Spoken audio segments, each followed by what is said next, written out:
how to be competent in the field that you're in.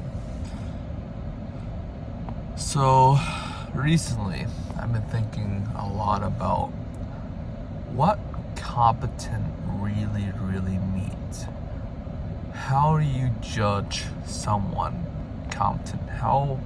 Is it how much money they make? Or how well they work each other? Or how skill that they show on the outside? And I've been thinking about that a lot recently. And it made me realize that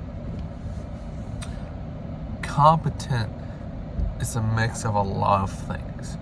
When you are a competent person, you are expected to not only are you skillful, but you are a master at communicating it.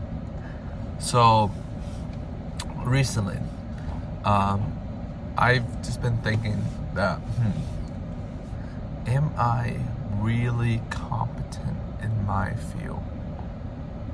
And the answer will always come up to no. I am not really competent in the field that I'm in. And then that kind of goes down into why. Why did I decide that I'm not competent in my field? And I've narrowed down to kind of three main principles that I had. Number one was that I'm not improving. A competent person always improves on the field that you're in, and he's constantly improving every day. Number two, a competent person are confident in what they're doing.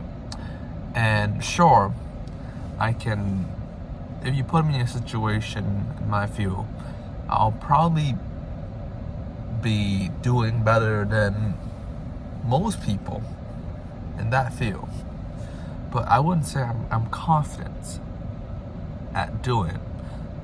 I'm still like, I really don't want to do this. How do I get out of doing this? And at that point, you'll start looking for more competent people to kind of fill your role. And that's not a sign of competence. Number three, the last one is that a competent person always will spend a lot of their time improving their craft, or they spend a lot of their time not talking about it. Does that make sense?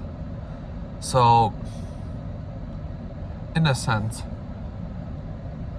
you need to meet requirement 1 and requirement 2 to really show expertise. Just like, I will spend my time to improve my craft, but I won't gloat about it. That type of thing. That's what a competent person would do. And I've been thinking, so what exactly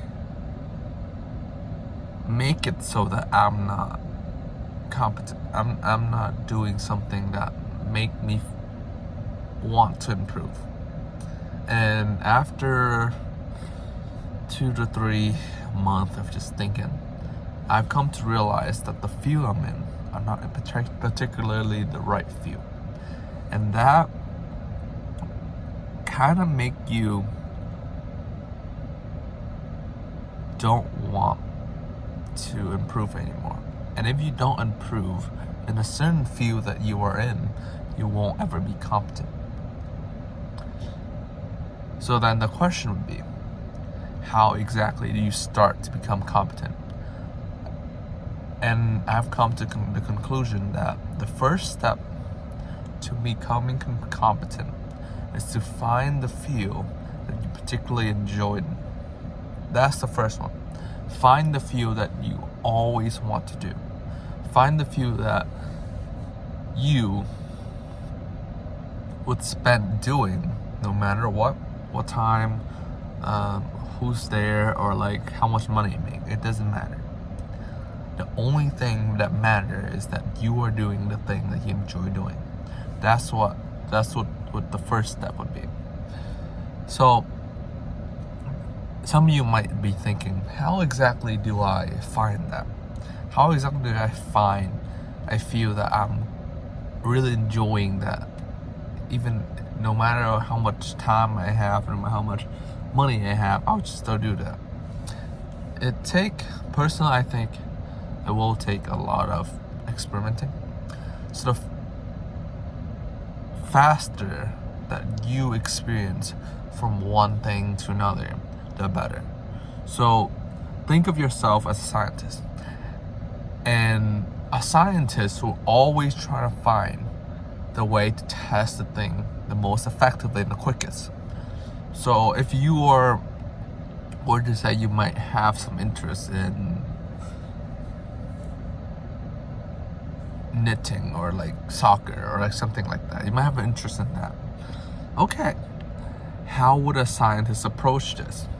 How would he form an experience that could test out his hypothesis as effective as possible without wasting too much resources? So for me, the path that I took was that, if I really do enjoy crafting things, for example, how would I be able to test that? So now, what I'm doing right now is I bought a kit to try to build something, because that's the kind of the end goal here. That's the thing that I think that I'll probably potentially be enjoying doing. So I bought a kit, and from there I just test it out. I just keep testing it out, see if I like it. So for you, it might be just buying a soccer ball, just kick it around, or just joining a club to see how it is for a month or two. For example, something I just did, I want to see if I had any enjoyment in improv. So there it is. The quickest way to test out improv is to go and take an improv class. That's how it is. Some people delay this too much. For example, they think that they might enjoy investment banking, for example. They might enjoy buying business, all of that. They think they might enjoy buying business. So guess what they do? They go to college, learn about it, and then 4 to 5 years later, they go into that job, and certainly they don't like it anymore, because everyone has it backward. The way to actually do this is through testing it out as quick as possible. Find the quickest way to test out your passion. So say, if you were actually interested in investment banking, you want to be competent in that field, okay, what's the quickest way to investment banking? So maybe first thing you have to learn what investment banking is. Learn the gist of it just quickly and see what exactly it is. So for example, investment banking, they buy businesses, they learn about investment, they support investment. So how exactly can I test that? 1, you can go apply for internship. Okay. 2, you can go try to do shadowing. Or 3, you can even just cold call a person that are in investment banking. That's something that you can directly do today, and you don't require a degree to do it.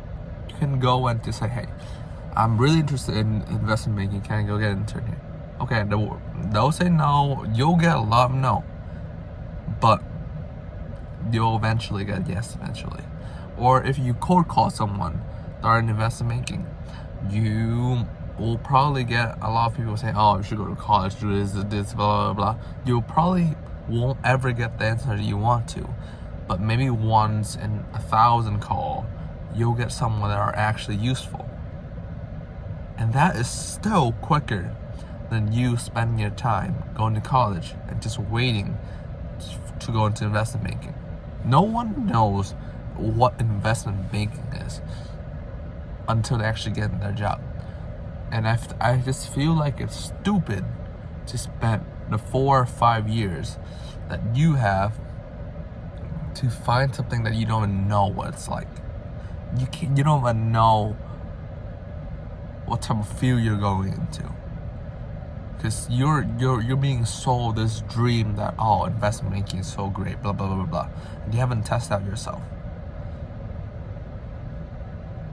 So the quickest way to becoming competent is to find a field that you potentially might be enjoying and find the quickest way to test it out.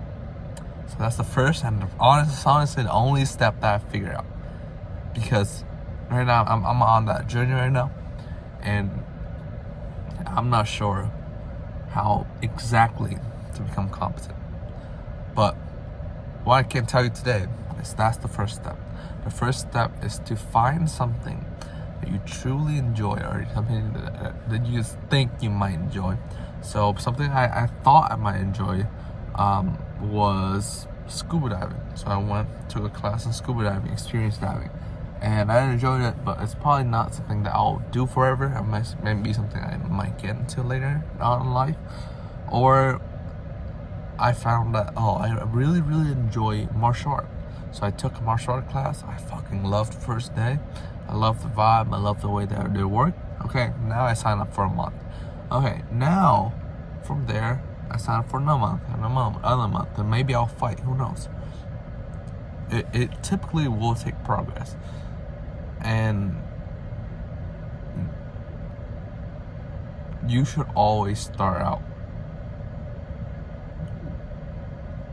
doing the thing that you want to do in the first place. Never try to do the step up, because you'll never know when that step up will end, because those two are two different games.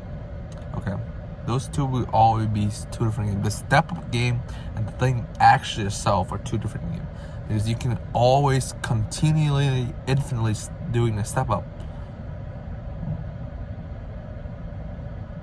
but then you'll be wasting your time improving the actual thing that you want to improve in. So there's that. That is how to become competent. That's the first step of it. I'll add more time to this later. But other than that, if you want to check out a course I've created, that's a course on how to get 5 to 10 qualified business owner to be on the phone with you to talk about either business or selling their business, mainly selling their business, because that's the field I've been in. I've created all the automation to make that automatic for you, everything like that. So if you want something like that so you can be free, essentially, check it out down in the link below. But other than that, later. That's one.